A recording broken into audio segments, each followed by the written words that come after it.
ঈশিতা রান্নাঘরে সবাইকে স্বাগত। আজ আমি রান্না করব ফুলকপির এই ডাঁটাগুলো দিয়ে চচ্চড়ি। চলো দেখে নেওয়া যাক। এখানে কেটে নিয়েছি ডাঁটা, আলু, মূলো সব লম্বা লম্বা করে কেটে নিয়েছি, আর এগুলো একটু সেদ্ধ করে নেব। আমি এখানে কেটে নিয়েছি চচ্চড়ির জন্য বেগুন, লঙ্কা, ধনেপাতা কুচি। এগুলোকে এবার আমি সেদ্ধ করার জন্য জলে দিয়ে দেব, আর দিয়ে দেব কিছুটা পরিমাণ লবণ, যাতে সেদ্ধটা ভালোভাবে মজে আসে আর কি। এবার দেখুন কিছুক্ষণ হতে দেবো, 4 থেকে 5 মিনিট, তারপরে নামিয়ে নেব। এই দেখুন সেদ্ধটা মোটামুটি ভালোই হয়ে এসছে। আমি এবার এগুলোকে নামিয়ে জল ঝরাতে দিয়ে দিলাম। এখানে আমি ভালো করে জলটা ঝরিয়ে নেব, যেন জল না থাকে। জল থাকলে লেগে যাওয়ার ভয় থাকে। কড়াই বসিয়ে নিয়েছি, এদিকে আমি দিয়ে দিলাম সর্ষের তেল। সর্ষের তেলটা একটু গরম হয়ে আসলে আমি এতে দিয়ে দেব 5 ফোড়ন। কিছুটা পরিমাণ 5 ফোড়ন দিয়ে আমি একটু গন্ধ ওঠা পর্যন্ত অপেক্ষা করব। যেই একটু ফোড়নের সেন্টটা উঠবে, তখন আমি এর মধ্যে দিয়ে দেবো কেটে রাখা কাঁচা লঙ্কা আর বেগুনের টুকরোগুলো সব আমি দিয়ে দিচ্ছি। দেওয়ার পর একটু আমি নেড়ে চেড়ে বেগুনগুলোকে ঢাকা দিয়ে দেবো 3 থেকে 4 মিনিটের জন্য।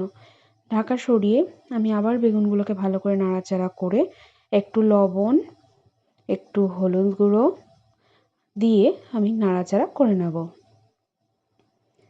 দেখুন বেগুনগুলো অনেকটাই সেদ্ধ হয়ে গেছে। এইবার এই সময় দিয়ে দেবো সেদ্ধ করে রাখা আমার সবজিগুলো দিয়ে আমি ভালো করে বেগুনের সাথে মিশিয়ে নেব, যাতে বেগুনটা পুরোপুরি নিচে না থাকে, এটার সাথে ভালো করে মিশে যায়। দেখুন কি সুন্দর মিশে যাচ্ছে। মিশে যাওয়ার পর আমি এখানে দিয়ে দেবো কিছুটা পরিমাণ হলুদ গুঁড়ো আর কিছুটা পরিমাণ লবণ।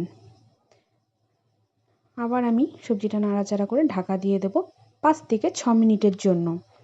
ঢাকা সরিয়ে আমি সবজিটাকে আবার একটু নাড়াচাড়া করে নেব। ভালো করে নাড়াচাড়া করে নিয়ে এর মধ্যে আমি অ্যাড করব সামান্য পরিমাণ জল, যাতে সবজিটা ভালোভাবে আরও সুন্দর সেদ্ধ হয়ে গা মাখা ভাব চলে আসে। এখানে আমি দিয়ে দিয়েছি জল।